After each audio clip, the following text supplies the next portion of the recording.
Hello everyone, it's Jordan here with today's review of Blackberry Honey. Now, this review was written by the legendary Katie Pajamas. Please go follow her on Twitter with the link in the description. Please remember these are her words, not mine. Let's see what she thinks of this lovely Yuri visual novel.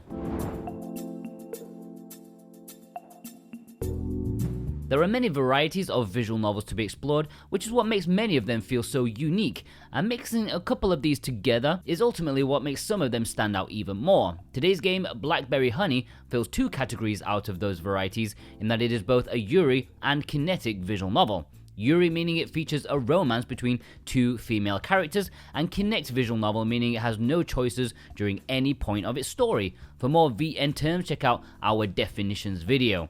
Released on consoles in 2022 and back on PC in 2017, it's currently available to purchase on PC, Switch, PS4, 5 and Xbox for the price of $12.99 or your regional equivalent. It's a short and simple romance between two maids working in a Victorian-style household in the mid-19th century, and comes to us from developer Ebihime, who has a history of releasing an assortment of visual novels available on both PC and consoles, such as Strawberry Vinegar, A Winter's Daydream and The Language of Love. The console version was published by Ratalaika Games, while the PC version was directly released by them. It does appear that the PC version does have several 18+ CGs, while the console versions do not have any of that. This doesn't take away from the storyline in any way unless you're only in it to see some partially naked ladies. As an additional note, this code was provided to us by the publisher for this review.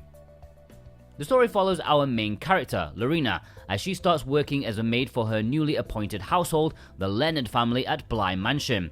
Being recently dismissed from her last household for reasons she wants to forget, she must adjust to this new location, as well as the full-time job of not only being a maid, but also being ordered around by the bossy, obnoxious 12-year-old daughter of the family, Lady Constance, who seems to make it her mission in life to make Lorena miserable. She joins a group of several other maids who are a mixture of both her friends and enemies as the story progresses, but there is one particular maid named Taohua who is more mysterious than the rest. Lorena's suspicious and stubborn nature makes their initial relationship difficult, not to mention that Lorena is so unsure of her feelings and spends a lot of time trying to understand how to navigate their blossoming relationship.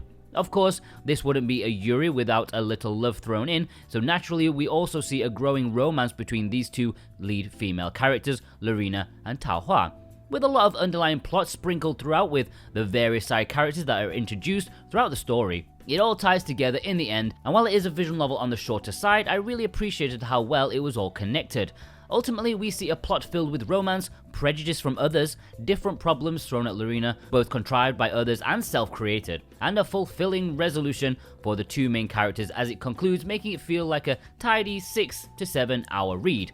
One of the parts that I most appreciated about this visual novel was after completing the main game, you unlock a note written by the developer about how the story was written, and a few other interesting factoids about the game and how it was created. This gives insight into the love that the writer had for these characters and the research that went into the story, which you don't often get to see in games like these. Since it's on the shorter side for a visual novel, there's only a small assortment of characters to be seen in the game, but they all play at least some role in the story. We have our two featured female leads, Lorena and Taohua, the various maids and servants that Lorena worked directly with, the Leonard family, Lady Constance being the only one that's actually featured during the gameplay, and a few other various side characters that are introduced as you progress. While there are a good variety of characters, the way some of the story goes, it almost gives the sense that there was originally more planned for a few of them that never actually came to fruition. It is at one point slightly hinted that two of the other maids that Lorena worked with might be in a relationship as well, but it's not extensively explored in any way past some quick references.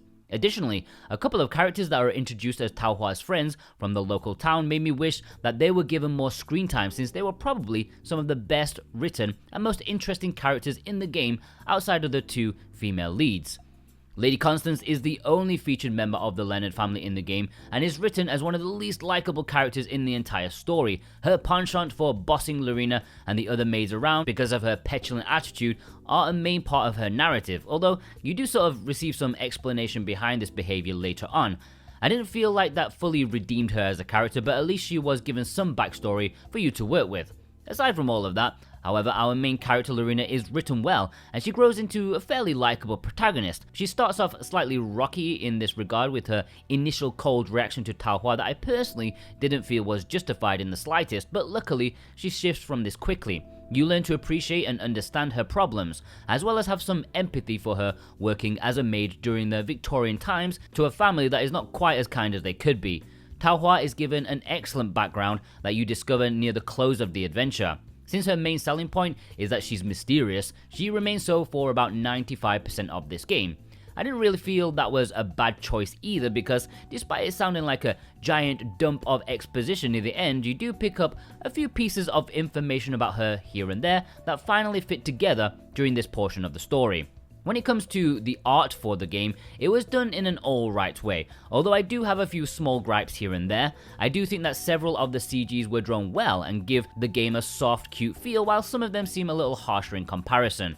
The actual characters' designs themselves, though, I'm not completely in love with. Most of the featured drawn are fine, somewhat simplistic, but mostly nice. But then we have Lorena. Let me start off by saying she doesn't look bad, but her constant pose during the game outside of the CGs was spent with one arm holding up her large, overly proportioned boobs. Now, I can appreciate a blessed individual just as much as the next person, but I won't lie that I laughed the first time she appeared on screen just because of how hilarious it looked. And we know that this is a trope of anime stuff, but still, it does look a bit stupid. This was a stylistic choice for her character and the game, but since she's the only individual in the game endowed in this particular way, I couldn't help but feel it's a little distracting from the actual character herself.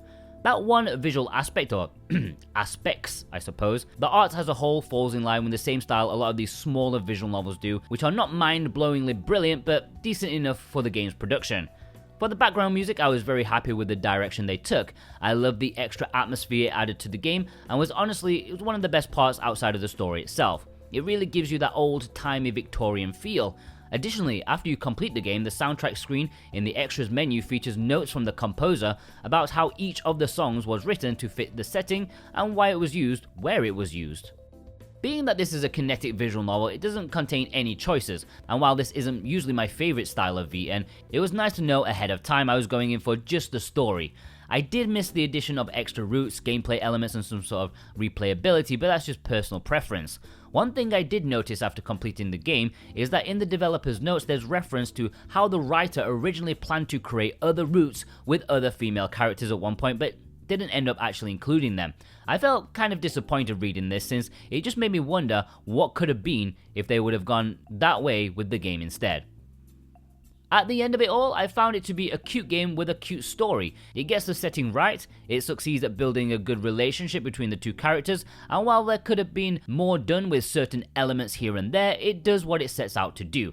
I wouldn't consider recommending it as a must-play visual novel or one that you should prioritize over others that are similar, but if you're looking for a decent Yuri VN with a nice little escape in a Victorian setting and you have 7 hours free, then this might be a good story for you. A 6 out of 10.